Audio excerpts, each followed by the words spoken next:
Um, and it's good to obviously, haven't really seen you guys since recruiting. It's good to update you kind of where we are as we head into spring football.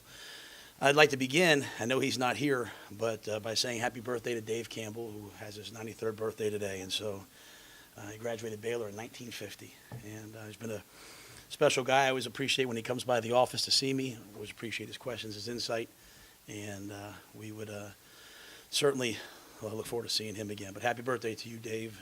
We appreciate you and all that you do for football. First, begin by just talking a little bit about recruiting and the six mid-year kids that are here right now. I think they've done a tremendous job. In addition to them, Derek Thomas, who we didn't talk a whole bunch about, but Derek, the kid that played for us at Temple, graduated and is here as a graduate transfer. He's a guy that we think can add depth in our defensive backfield, and we hope that he'll help to continue our defensive growth, and then hope that he'll be an NFL guy this time next year. So good student, good person. Very proud to have Derek join the team. We've had some staff changes since we talked last. So, obviously with the NCAA's decision to add a 10th assistant, really excited for Evan Cooper to move from the director of player personnel into that 10th assistant position. He'll work in the defensive backfield, work with Fran Brown as an assistant secondary coach and Phil Snow. And I think the job that Evan's done since getting here in personnel has been outstanding. I think he'll do a great job as an on-the-field coach as well as an on-the-road recruiter. Great to have Frisman Jackson come join us. Frisman worked with me at Temple, spent this year at the Tennessee Titans, tremendous coach. And I was really proud of the growth of our receivers last year. Denzel Mims going from less than 10 catches, whatever it was, to a 1,000-yard receiver. And I think Frizz will take those guys to the next level. He's just what they want to be. He's a guy that played college football, played pro football, has coached pro football, has coached college football. Great man, great father, great husband, and he'll take them to the next level. Good to have Frank Ocam here coaching the defensive line, another guy that's done everything our guys want to do. Played high school football here in Texas, All-American, national championship, draft pick, college graduate, master's degree, and it's great to have Frank. In our personnel department, hired Eric Joseph as the director of player personnel, from the University of Tennessee. And, we hope that he can take that top 25 class we had and turn that into a top 15 and top 10 class. In addition, we hired Sean McDowell from Foster High School to serve as the director of recruiting. So hiring Eric and hiring Sean, I think, will really take us to the next level in terms of our player personnel offices. And with the hiring of Sean, not bad for a Yankee like me, we now have 10 people that played Texas high school football working in the football program. And I don't know where that ranks amongst the schools, down here in Texas and in the Big 12, but it's got to be pretty high. And then finally, Sean Bell's going to take on the role of an on-the-field coach. George DeLeon, in the end of recruiting, suffered a broken hip. And as he rehabs in men's, great chance for Sean, really one of the best young coaches I've been around, to step on the field. George will continue to mentor him off the field as a consultant and continue to be around the program, obviously, and lend all of his leadership. He is one of, if not the best, offensive line coaches in the country. But in the interim, while he gets healthy, Sean will take on an additional role on the field, and I'll hopefully have a chance to be a little bit of a football coach and get my offensive line days back a little bit. So unfortunate for George, but his knowledge and his experience will benefit Sean. And Sean's a Baylor guy through and through, and we're excited about him. In terms of players, we have a couple guys who are suspended for the spring. Eric Oger, Trayvon Lewis, Justin Harris, and John Arthur are all currently suspended and will not participate in spring ball, all for different disciplinary matters. I know you guys are going to want to ask me questions about that, but due to kind of the way I've done it in the past and also student privacy laws, I probably won't be able to say much more about that after that. But again, Eric Oger, Trayvon Lewis, Justin Harris, and John Arthur all will not be participating in spring ball for different disciplinary matters. In terms of injuries, I unfortunately have a little bit big of a list. Drew Dixon and Clay Johnson are out right now. We hope that they'll be back by the middle of the spring. Clay, didn't finish the season, but he is getting healthy and doing a good job.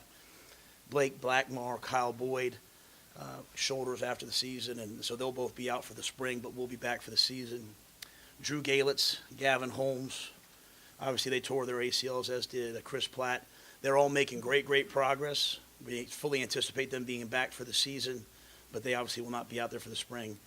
Josh Malin is out right now for the spring, as is Casey Phillips, Rob Solon, Pooh Strickland, and Deontay Williams. So those guys have worked really hard in the rehab department to try to get back. We've gotten a lot of guys back, but those guys are still limited or out. In addition to that, Charlie Brewer, who got injured in that last game and really had sort of a lingering shoulder issue from high school, he'll be on a little bit of a limited basis as we start spring football. A little bit of a limited pitch count, and we'll see where he goes from there. So before I take a couple questions, just wanted to talk a little bit about the offseason. I thought our guys did just an absolutely tremendous job this offseason. I thought the gains were outstanding, gains in the weight room, gains really throughout the program. Every single guy, gains in terms of our mentality, in terms of our work ethic, our accountability, but certainly also in terms of our physical development. Their ability to work, and I really think their ability to come together as a team has been outstanding. Really, the highlight for me has been the advancement and the stepping up of our senior class. And I always believe that teams can't be great if seniors don't play their best football, and that can be hard because sometimes seniors are thinking about what's next, or they're thinking about the NFL, they're thinking about all the things after them. But I think our seniors have shown a united front. They've led by example. Whether it's been the injured guys, showing up every morning at 5:45 to get their rehab and still lead, or whether it's been the guys, in the trenches that want to play their best football, the guys out there in the weight room, on the field. They've worked hard. They have developed. They have really shown tremendous buy-in, and it's that reason why I'm so excited as we head into spring football. And we have 37 days until the spring game. Really a chance for us to continue to develop, and we have a lot of young players, a lot of kids that are freshmen and sophomores, and so it's their time to show us, hey, am I ready to play coming this fall? So exciting time for us. I know I gave you guys a ton of information, but I haven't seen you in a while, and I'll see what questions you have. The suspended players, are they still enrolled in school, and is there a chance they could return? I know they're all enrolled in school, and then in terms of where they are in their suspensions, some I know more about because they're suspended, by me, and some other, a little grander things. So I think they're all sort of up in the air as of right now. Coach, yesterday you came out saying that you didn't have many details on the investigation, but that Baylor was doing things the right way. If you don't have many details, how can you know that Baylor's doing things the right way? And have you met with the equestrian team coaches? How do I know things if I don't have many details? Well, because without getting into too many details about it, what I would say is the policies were turned over to the people that are supposed to handle it, and because I don't know very much about it. If I was in the loop, I think that's really where a lot of people have gotten in trouble when the football, I'm the football coach, and so I handle the football. Anybody that's involved or alleged to be involved or, whatever, they're separated from the teams, or the team, I should say. So that to me seems to be the right thing. When something happens, you're separated from the team until there's clarity on the situation. And the people that do this for a living, they handle the investigation. So that's really more what I mean. Not, we're not, there's no hiding. It's been very transparent from this side in terms of that. But I don't know much about the case, and I think that's really a good thing because I probably really shouldn't know much about it as the football coach. And have you met with the equestrian team coaches? Were you interviewed by police? I don't know how much I'm really allowed to say. To be quite honest, probably not as prepared. I have not met with the equestrian team coaches, I can tell you that. I know them, I see them, but I have not met with anybody. And I have met with people, and so just varying groups. So I'd say campus people and the police as well. So I guess I'm allowed to say that. I have not seen anything. Matt, you talked about Sean coming on. I'm guessing he's not coaching offensive line, or how do you break up all that? Or is he coaching offensive line? No, Sean's coaching the offensive line right now. So the way the rules work in college football is you can have one coach who handles the players on the field and handles them in meetings, but you can have other people that are in the game planning. George, just because of his hip, really can't be in the mix right now and be out. He'd be out there with a cane if he could, right? But he really can't be in the mix of the drills, and so he'll watch the drills, he'll monitor everything, he'll communicate with Sean, And then really it'll be Sean, myself, and Josh Cochran that'll handle the day-to-day drills and meetings. And then, George will sit in the meetings, help, watch Sean do it, and then give him a little bit more help afterwards. How much different does it feel going into spring this year with a full recruiting class under your belt, really an off season to kind of work with or have these guys working in your program? I would say it's night and day, just because guys kind of know what to expect. We had 5:30 workout the last 3 days in the stadium, and I usually try to get here like at 5:25, and I'd like to be the last one here. If I'm the first one here, it means we have a problem, and I've been the last one here. I mean, our guys have been unbelievable in terms of their work ethic, in terms of their details, in terms of their just attention to being a teammate, working with each other. So I think that's going to carry over. And it's really not that they didn't try last year. It's just the more you know, the easier it is, right? When you know what to expect, when you know what team commitment week means, when you know what all these different things mean, it's way, way, way easier to go out and attack it. When you don't really know, you're kind of trying to, figure everything out. I know depth at quarterback's a concern, but are you pleased with depth in other areas, or do you feel that you need a little bit, a couple more bodies along some positions? I think the quarterback depth is just a concern. Having 2 scholarship quarterbacks right now, probably not many teams in the country are like that, though we have some other guys in Preston Hurd that we feel really, really good about. So I'll make sure I say that. I would say depth at pass rusher, defensive end. Xavier Jones is a guy that was playing really well for us, got hurt. He's coming back. He's not back yet, but he's coming back. So I think, having some guys that we can identify that can really step up and play and get us some pressure off the edge. But other than that, I feel pretty good about our depth in most areas. I mean, we still are really young on the offensive line. I'd like to see us, grow a little bit. But we have the bodies there, and everybody's on scholarship or, proving that they can do it. So it's just time for them to step up. Matt, with the injuries and the suspensions, how is that going to affect practice? Is it going to affect it a lot? Or? No, I don't think so. I mean, I think every year I've gone into football, gone in spring, I've had a couple guys suspended for the spring. And, I think every year I've had injuries. And so, really just maybe a little bit on the O-line depth, which means it's going to give an opportunity for a lot of guys to go out there and prove what they can do. And so I think we'll be good, though. I think we have enough guys, and I think we have a lot of young guys that this is one of the most important springs for them in their life because they have to go out and prove that they are going to help us in the fall. I know Ira Lewis is going to go out and be an all Big 12 player, and I know Denzel Mims is going to go out and be an all, and Chris Platt's going to go out and be an all. But I need to know, hey, are these young guys going to step up and play for us? And so it just puts a little more onus on them, which is what they need. Because they'll come out of the spring forged and hardened and ready to go. When were the suspended players suspended, and did they play against Iowa State? Or not play, were they on the sidelines against Iowa State? I don't believe so. Yeah. Matt, in other words, when you heard of whatever happened, or whoever did it in the athletic department, the players were immediately separated from the football program Yep. and have not been a part of it since that time. Yes, sir. So you had kind of 2 different groups. I just can't live in a world where I'm trying to remember date. I mean that's the dates and But the disciplinary are part of it. yeah. Immediately separated. And that's why, going back to your great question, but I think we talk about it's not like there's process in place here where there's a committee that take it out of my hands, right? Like there's a committee that steps in and says, we meet, this happened, you're separated from the team. It's not Coach Rhule. This is a committee, and it's really at the forefront of most of college athletics. I mean, reading articles in the Athletic where everyone's talking about what do you do. Like we have a committee on campus that comes together and says, this is what we're going to do. So. I'm not on that committee, so the exact date, it just when this first was alleged incident happened, those people stepped in and said you're separated from the team, and so that's why that's why I feel good about, it seems like everything was done right, but I'm not in those rooms. I'm not in those committees. Those are committees held by people, higher up than me, and so, but yeah, as soon as it was found out about that happened.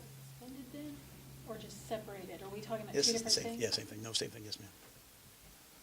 You said that there were some players that have been removed from the program due to this committee, but then you said there were some players that you suspended. There was a difference. Can you tell us who the players are that I'm not getting into the players or anything like that, so I'll just stop. What I was saying was in past years, I've always had players suspended. And what I said was there's 4 players suspended for spring football. I'm not going to sit there and say this guy did this, this guy did that. Does that make sense? So there's players that are suspended because of a university incident, which I'm not going to talk about because that's not my world. And there's also other incidents. And so there's other guys, just like for the first game this year, I had guys suspended for the first game. And I have the right to suspend guys as well. And that's usually a little different thing. That's, they're not going to class. They're not. So, I know you guys want to know names and all those things, but that's, at the end of the day, that's really not my role. And I'm not going to step into that role. My role is to, handle the guys that are there. And then when I feel someone needs to be suspended for not going to class, for not whatever, then I will do that. But, so I've done that with players every year, every spring. They usually come back at some point. I did it during the season. I've done it again this spring. But in terms of who's what, I'm not going to really go down that path. Was there a reason why you all didn't announce when they were separated as being disciplined or suspended back then? Again, why don't we just preemptively announce things? Well, you talked about the guys you suspended back in September. You told us about those guys. Because right before a game.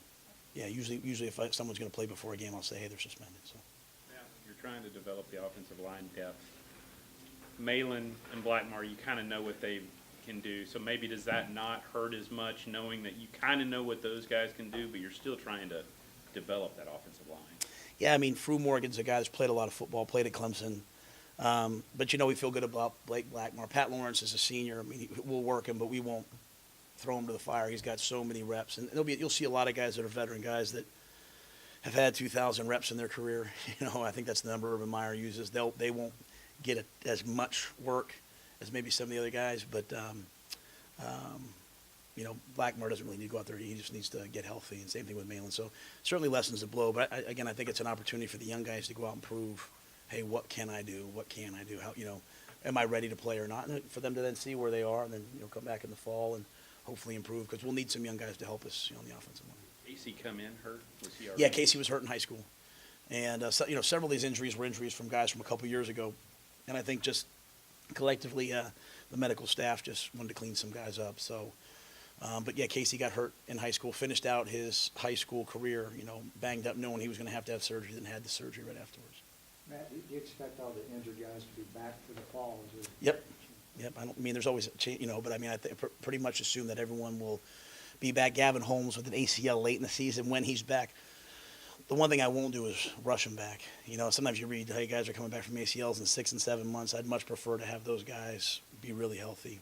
I think one of the positives is Abram Smith, came off his second ACL last spring, the first day of spring, and he's healthy for the spring. But I'll try to do a good job of just bringing him along slowly. Those guys, you told us a lot about last year with Jalen unable to play, but now this year, how much of a lift does he give you guys on offense now that he will be able to be out on the field? Yeah, I think, and he's again, we'll work Jalen in the spring, but we've all seen what he can do. We don't have to overwork him. But, to do what he did at Tennessee, to really be one of the best players in the country, be one of the best players in the SEC, be one of the best players ever to have played at Tennessee. And he's come here, he's had tremendous work ethic. He's been a guy that loves football, works hard, plays hard. So I'm anxious to get him out there and let him go. But I think he'll bring a significant lift. And what we have is you have a bunch of young receivers that played a lot of football last year because of the things that happened in terms of injuries and all that. And then now you add in Chris Platt back, who was on pace to set national records for his deep ball, his deep plays, and he's coming back.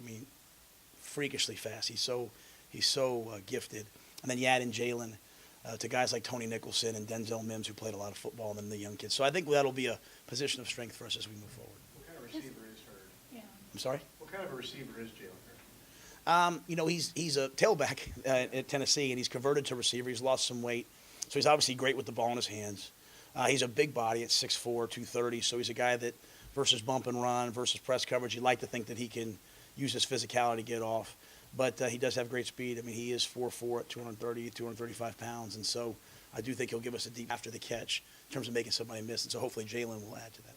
Well, he's lost weight to 230. Yes, ma'am. Have you thought about moving him to tight end? He's got that, or H-back or something? He's just so fast. He's just so gifted outside. He's just a mismatch. He's really one of the most physically gifted players I've ever been around, and so I think, and I think when he left Tennessee as a tailback, he was looking for a place to go play wide out.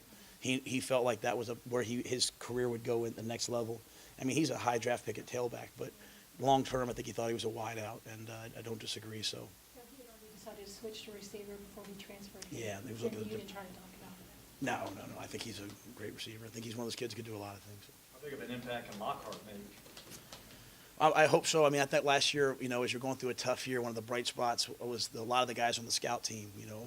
A lot of the redshirt freshmen and true freshmen that were redshirting. But I thought James Lockhart was really a presence, and he had a chance to play 2 years at A&M, had a chance to get his feet underneath him, had a chance to get bigger and stronger. But the year off, I think, gave him a chance to just mentally take a break, get really focused, and he's one of the strongest guys on our team. He's one of the more mature guys on our team. He has tremendous work ethic, and he also has perspective because he's played in 2 different programs. And so I'm hopeful that he'll add a presence for us off the edge. As Greg Roberts has had a great offseason, as Greg develops, as B.J. Thompson, continues to develop as a pass rusher, as X Jones comes back from injury. We took Jamie Jacobs. We're trying Jamie at tight end a little bit. So hopefully James Lockhart will be a guy that can really give us something coming off the edge. You had Anu Solomon as a transfer. What's your philosophy on a transfer quarterback? Is it too late now, or would you accept somebody this summer to help with the depth at quarterback? I would take a transfer. Yeah. I would take it'd have to be a graduate transfer. Obviously to have someone eligible play right away, but I feel really good about Charlie. I've been just blown away by Gary Bohannon's maturity, work ethic, toughness. So I know we have 2 guys that were winners. Preston Hurd's a guy that, every time coming down the stretch last year when we had some injuries, we knew he could go in there and win for us. So we have 3 guys we felt good about. But, in terms of just having another mature guy, having another quarterback, I would certainly take a graduate transfer if we have the room, if we have the scholarships. I mean, there's a lot of things that go into it, and if we have the room in terms of our scholarship count. Are most of those guys aware that you might have that depth chart set, but they come in here knowing if they're not the starter? Yeah, I don't really have many depth charts set in my brain. I'm after being in the NFL and, every Tuesday in the NFL, they bring in 20 guys to try out to replace you. I think everything is about competition. But the good players love competition. Good players want to go out and prove that they're the best. And so, anybody that wants to come in here knows that we have a great young quarterback in Charlie. They know we have a high recruit, a tremendous talent, in Gary Bohannon. And so they have to make a decision. And I think that's, I think as we've gone through the process, I think that has, a lot of people have had to ask. That's why I respect Gary so much. He's looking at Charlie do everything he did and says, I'm still going to go there because I want to go to Baylor, and I believe in myself. So that's pretty cool when you see that. Is Charlie's just healing, or was that a surgery type deal? No surgery, just healing, just rest. I think it's, some old injuries in there that were aggravated when he was hit against TCU. And so he's taking the time, I guess, to, let it heal, rehab it, strengthen his shoulder. He has throwing shoulder too. And then at the same time now, we don't want to get back into spring and overthrow him. So they're going to put him on a little bit of a pitch count, it sounds like, based upon his doctor and our doctors and trainers. Was it a shoulder sprain? No, I think it was more his rotator cuff labrum, more in the, I don't really know the difference between those 2 things, but no surgery. Yeah, no surgery. Just an old injury that had to heal, had to strengthen, and then go from there. Is the pain tolerance level with that? My orthopedist told me the difference between them. One's a pain tolerance and one's a weakness. But I mean, how much will he be limited? Like, for instance, Just more in terms of how often he throws. I think he feels great. Matter of fact, I was walking through here from the weight room. I just saw him. I mean, he feels great. He's in there lifting. But I think if anything like this, we just want to ease him back into it. So again, he's not out, but he's just on more of a controlled thing. And the great thing about quarterbacks, we don't hit him in the spring, so he should not take too many hits. But he'll practice. He just won't. We don't want to go out there and re-aggravate a shoulder that's already strained. Coach, safety of position last year that looked vulnerable at times. What are some things that you want to see out of that position group coming in spring? Well, we moved Blake Lynch to safety. For Kedrick Vaughns and Chris Miller, coming back from last year, I think each guy has a little different thing they have to work on. For Kedrick played a ton. He just needs more reps back there. Chris is a gifted kid physically, just as he continues to really learn the position so he can play with confidence. Blake is a guy that, has played a bunch of different positions. And we think he's settled in. We think he could be a great safety.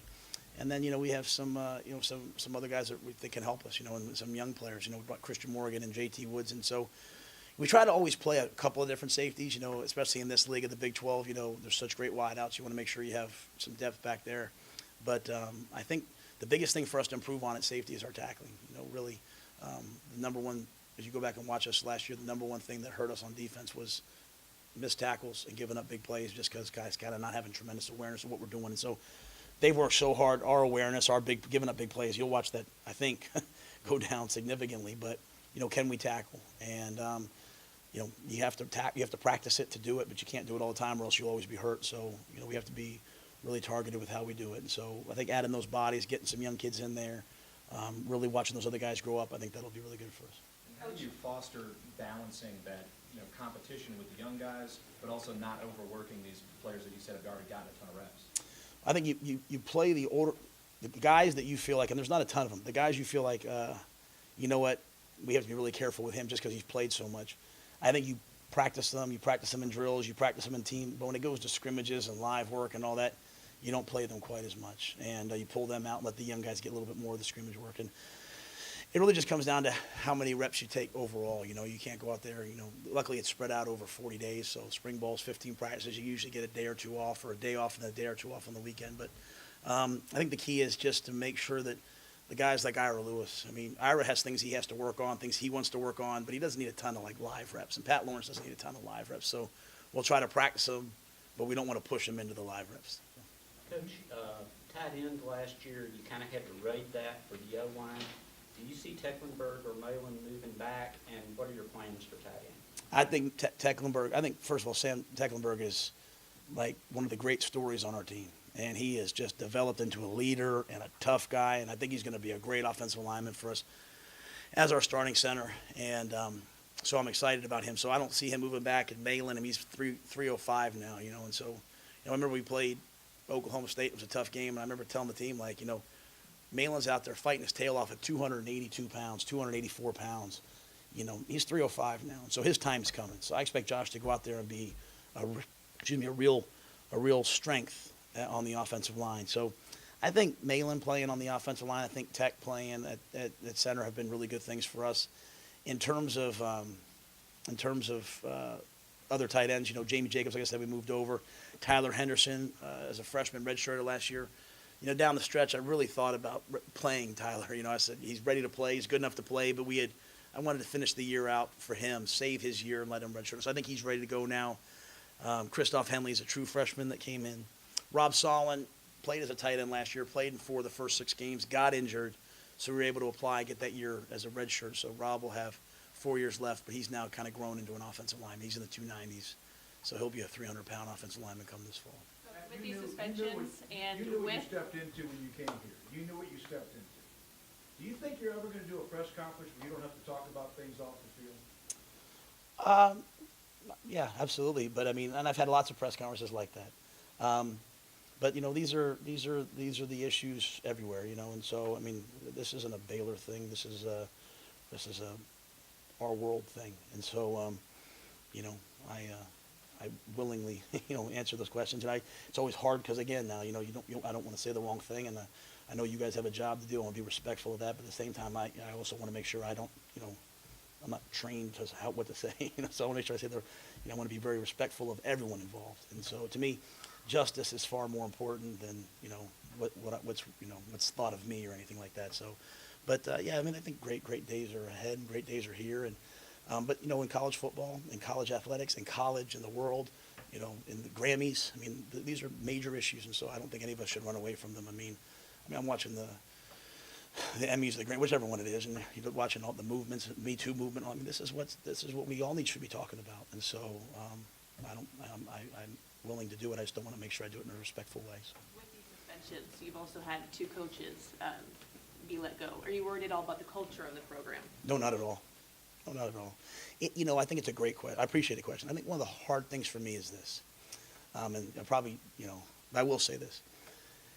You have a choice to make when you're in this position. You can either, because things happen all the time, everywhere, in every world, and you're in this position, you can either hide from it and try to hide it from all you guys so it looks like everything's great, and then you end up not doing the right thing, or you can be very transparent about things, knowing that you open yourself up to criticism. And so I think as you look at the scandals and things that have happened, not other places, it's always been when people are afraid to handle what's happened. And so, I've tried to be transparent about everything that's happened. When things happen with our staff, we dealt with it, we moved on, we let them go. When things have happened with our players, we've tried to deal with it in the right way, try to in a just way, but and move on. And so, yeah, I don't think any of this belies the culture. I'll say this, we have wonderful young men here.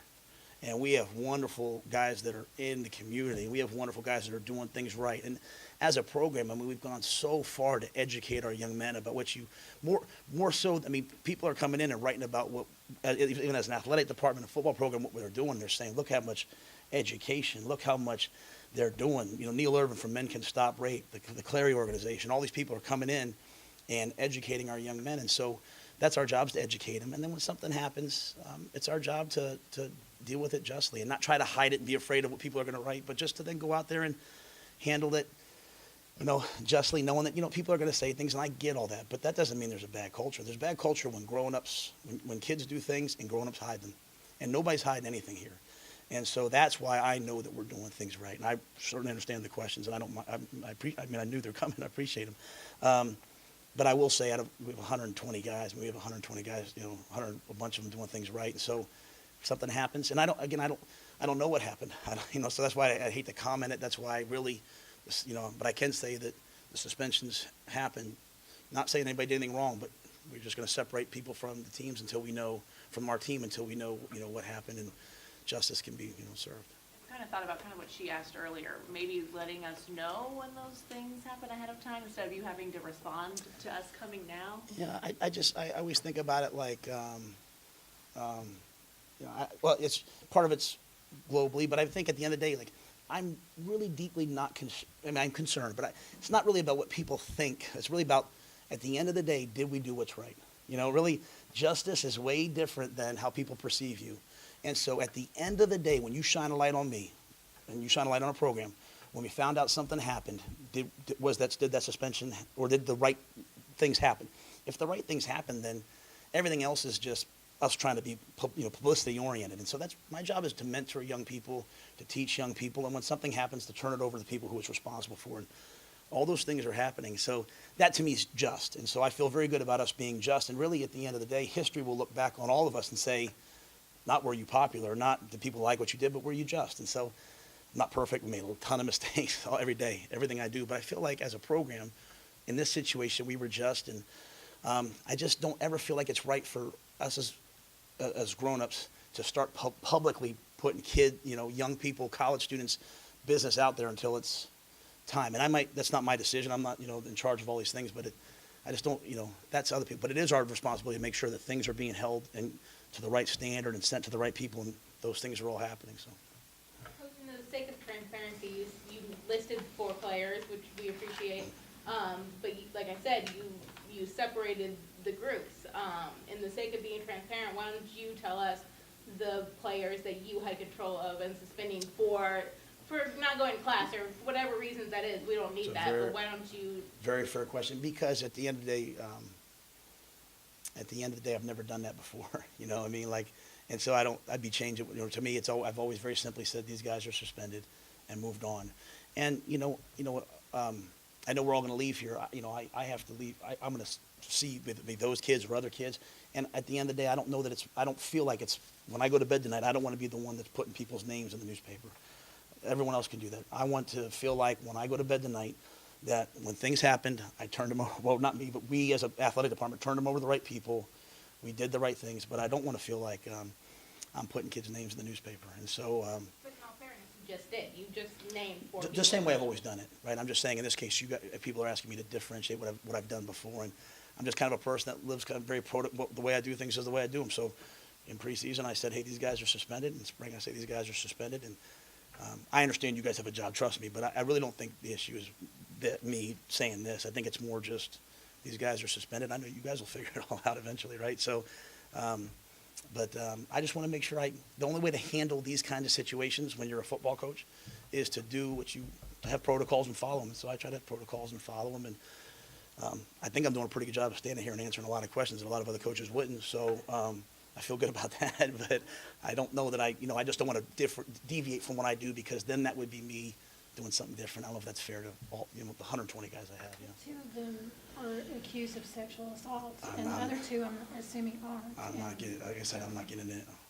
I've been following the news. There's different numbers everywhere, and it's just, again, I would tell you it's way deep. But we are choosing not to do that until they're indicted. So Matt, do you have anybody running track this spring?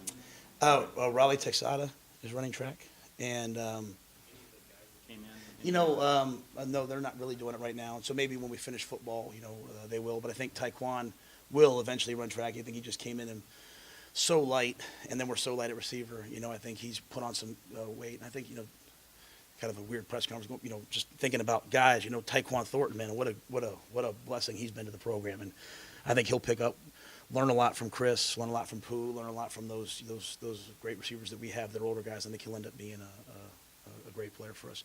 Just has a really tough mentality. And, comes from Miami. To come all the way from Miami to here and step in mid-year, and boy, I tell you what, he's a worker. And so I think he'll run track eventually. I think JT Woods will run track eventually. And whether that's this year or not, I don't know. And I would love to maybe move spring up to help the track coaches out, but we're in a position right now where we have to get strong, and we needed 8 or 9 weeks because we have to become a stronger team to have a chance to win. Have you gotten a call from Coach Drew about BJ? I don't know if you He could. had a couple more injuries Yeah, I don't know. last night. Well, we had Obim. One of the cool stories is Obim Okiki, playing for us, getting I think he got a couple carries against TCU, getting a kickoff return against TCU, and then he's on the floor 2 days later against, for the basketball team. And, I haven't had a chance to go to a ton of basketball games this year. I've tried to, but, seeing him at a 3, I didn't see it. I heard about it, but seeing it afterwards was really cool because Obim's a great, great, great kid. And, a walk-on, paying his own way to come here and play 2 sports. What a great story. But I don't know if BJ can shoot. I know he can dunk. So, he can definitely dunk. So, hopefully he can get to the quarterback the same way. And More? do you feel, if you look on paper, you've got so many, all your leading rushers are coming back, all these wide receivers, your offensive line, a lot of them are experienced. How optimistic do you feel about this fall, this spring, as opposed to how you felt a year ago? Well, I guess that's boring coach answers, but optimism to me is like an emotion. And so I just really, I do things based upon what I see that day. And so I see a team that's working really hard. Really, we have great skill players. It's going to come down to, how good are we on the offensive line, playing some young kids or some new kids. And so I feel good about that. I feel good like the offensive line is going to come together. I see them coming together, but they're going to be young. And, can our quarterbacks stay healthy? They don't have a ton of quarterbacks in the program. But I don't want to belie this message. This team has worked their tail off. Like, this team should be proud of themselves. Their parents should be proud of them. Their high school coaches should be proud of them because they have just worked. And they're seeing the results. I hope when you come out to practice tomorrow, you'll see them bigger, stronger, and all that. And that to me is a credit to them. And so, what it exactly will be. I went into every game last year thinking we were going to win. I'm optimistic, but it's not. That's an emotion to me. We have to do these things to win. Mathematic in you, how much better do you Oh, I think we're significantly better. I think we're a different team than we were this time last year. Thank you. I think we're significantly better, and we're significantly better because of just age and growing up, and we're significantly better because they know what to expect. And, coaches are better. We've been through the league now. We're sitting there today. We studied every Big 12 kid that went to the combine and what they ran, we see it differently. The players see it differently. So I certainly know we're going to be a really good team at some point. When that happens, I don't know. And so I'm hoping it happens really soon. I'm hoping it happens tomorrow at practice. But I just don't want to. I don't want everything else I've said to belie this. Our players should be really proud of how they've worked this winter. I think I'm a guy that's always told you guys when they shouldn't be. I'm pretty black and white about it. They should be really proud of the way they've worked this offseason and the things they've done. All right. Thank you, Coach. Thank you, guys.